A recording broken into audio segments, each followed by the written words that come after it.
What's up, peeps? Guess what day it is? It is the holiest of all days of the week, the comic book day. And I'm just going to give a little bit of a rundown what I scooped up this week. We had some great hits, some bangers, if you will. Some great stories, some new additions. Okay, let's dive into it. First up, from House of Ideas, aka Marvel, Wolverine Revenge, issue 1 dropped. Went with the red band cover because it's Wolverine. The more blood and the gorier, the better, right? So, yeah, you got to take a team like Hickman and Capullo, and it's great to see Greg back in the Marvel pages, and especially drawing and like illustrating Wolverine. He is able to tell such great stories at so much detail, yet not like the way he's able to capture some images is just interesting. He's been a huge inspiration for me for years, but this story in particular is a lot of fun. It's essentially an Elseworld story so far, from what I understand, because the shit that happens in here seems like it's set back in the 90s, but none of this shit ever actually happened. It couldn't happen because that would be a whole different timeline. I'm sure that's maybe what's going to unfold over this 5-issue miniseries, but I dug it, man. It was a good vibes of old. Like, it had total 90s vibes, but not totally 90s. Essentially, Asteroid M has come down to Earth, crashed Earth, and with Magneto's dead through that whole event, it causes an EMP, and like half the world loses power, billions die. Wolverine, Captain America, and Bucky get pulled on a mission by Nick Fury to go to Russia to stop an issue or stop it from getting any worse. We learned that the Brotherhood of Evil Mutants are holed up there, led by Mastermind. He's got a team with Deadpool, Sabretooth, and Omega Red. Quite the trio, let me tell you. Like, that'd be a force to be fucking with if you were to go back to Deadpool's. So the way they characterize it on here is the way I want to see him. Not a fucking hero, a merc, gun for hire, a killer with that fucked up sadistic sense of humor. This is the way to write him right now. Like, this is the way he should be written. Omega Red, Sabretooth, like I said, that great team, but that was a really cool highlight. And then we find out Colossus is part of this team. They're in Russia. But we get some fatalities in here, some like definite fatalities that kind of make me wonder, where exactly does this fit? Like, how is this happening? They don't really tell you it's an Elseworld story or disclose that it's a sideline, an alternate reality story. But I love it. 5 issues. Issue 1 started off with fucking hit. Great read. Ultimate Spider-Man number 8. I dug this new Sinister Six team up that we have been introduced to, consisting of Mr. Negative, Mole Man, Black Cat, Kraven, Mysterio, and Mr. Fisk himself. This series remains to be great. Like, it begins with Iron Lad making his introduction to Peter. Not introduction because they've done it before, but breaking down what they need to be ready, prepared for. The Maker's going to be back in a year. They need to be ready for it. Nice little conversation between him, Peter, and Goblin. And then some views into Peter's daily life as he's preparing for his kid's birthday party. Get some little Easter eggs. Look at those arcades. If you're reading the book, look at the titles of the arcades. Really cool. But get some Easter eggs. Arcades. Arcade is where he has a birthday party. We see the Sinister Six being put together that I mentioned before. All in all, developing in a very, very awesome way. Loving the series. Has not skipped a beat whatsoever. Get Fury. I love Garth Ennis. His interpretation of the Punisher has always been a hit. He never misses. He literally never misses. And still we're continuing the journey of Frank in Vietnam, trying to get his hands on a captured Nick Fury who has more information than he's supposed to have, and basically they want him to off him.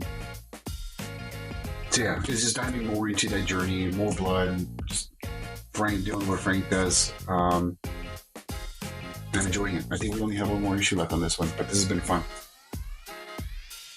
On the DC side, Nightwing, part 4 or 5 of Fallen Grayson, it's issue 117. I really dig this cover.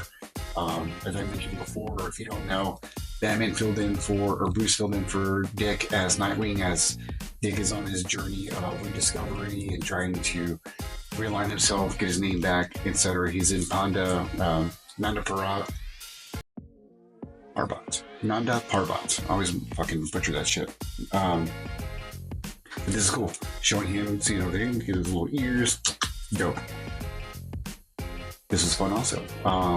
Dick's there training with Deadman, trying to get, again, back into its groove, training himself so he can come back, wreak havoc on those that framed him.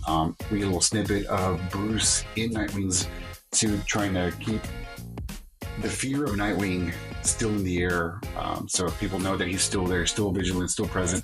There's a line that fucking had me laughing out loud where Dick finally makes it back, comments on Bruce filling in for him. He's like, it's right, but you know what? The suit's a little snug. I quick to a time or two. That was pretty funny. That was pretty funny to me. But yeah, Dick's back in the city, and he's about to. He already starts fucking tearing through them. Good read. On the independent side, Thundercats, number 7. Here we have. So this book has been interesting to me because there are times I'm questioning whether I'm continuing to read this because of fandom, because I loved the property when I was a kid. But there's been a couple issues or there's been an issue or two where it's a slower paced story. And then this one comes back and reminds you of why I'm sticking through it.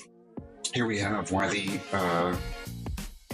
the Wily Cat, the twins, to be mischievous as usual, right? They discover a tomb. That tomb, it turns out to be Mum-Ra's. They catch him sleeping. So really cool art by Drew Moss, and Declan is writing a good story. Like I said, it's been kind of wavy, but for the most part, entertaining. And then we also have the birth of the cat lair starting to come through. It's really, really cool shit that brewing here. They're diving more into the world. I dig it. I really do. I'm ready for that showdown when Mum-Ra comes full force. From Image, Rat City. Spawn basically in the future. And this is a good fucking read. It's got all the familiar notes from the original Spawn series. Our main character is being betrayed. He's in the suit because of that betrayal. Really cool scenes with some updated abilities for the symbiote suit. Yeah, Carlos Z is fucking illustrating the shit out of this, and Schultz is writing a really, really engaging book. Like, I really like the resurgence of the Spawn vibes in this. Something new for us, and dig it. I'm sticking through with this one. Oh, we also get a little peek at the Violators in the future. They don't look any different, but the Violators make an appearance. Violator and his brother, Vindicator, I believe it was. And as I mentioned before, one of the biggest properties right now has been the Energon universe from Skybound. He's got a lot of these little different G.I. Joe miniseries to build up the G.I. Joe main series that's about to come out. As well as on the Transformer side, we got that Transformers building up. I actually think I need to go back and check out Board Rivals because I didn't read those because I don't even know why. I didn't fucking read them. I need to go back. They're part of this world and they're kind of building up the building blocks in there. You know what? Next time I'm going to catch you, I'm going to go back and read all those. Anyways, Destro number 3. Great cover by Carl Kishel. Dan Matters and Andrea Milana are writing and illustrating a great book. Here we get Destro kind of throwing down in the middle of a blizzard. Cool action sequences, as well as some further history regarding the lore of the clan Destro from Scotland and why they wear the iron masks, right? But it's a great book. I like it. It's very good. Down to the last page. The last page has a bit of a shocker. Spoiler alert. Destro meets with General Flag. What's that about? What is that about? These are consistent. Hella consistent. Every one of those miniseries. That's what I got, man. This is what I'm reading this week. This is where what got my attention. This is what made me break the wallet open. I recommend reading every single one of these. They have been great. It's great to see Wolverine in this kind of action. Like, this was just so good. This was my favorite of the week. And I didn't really have that, even though Hickman was writing it, Capullo was drawing it. I don't know why my expectations are still kind of like here. Exceeded it. Check it out. Red Band is the way to go. Red Band's the way to go. Let me know what you think about these titles. If you have any recommendations, please write them down below. Like, follow, share, subscribe. You know the drill. Appreciate you.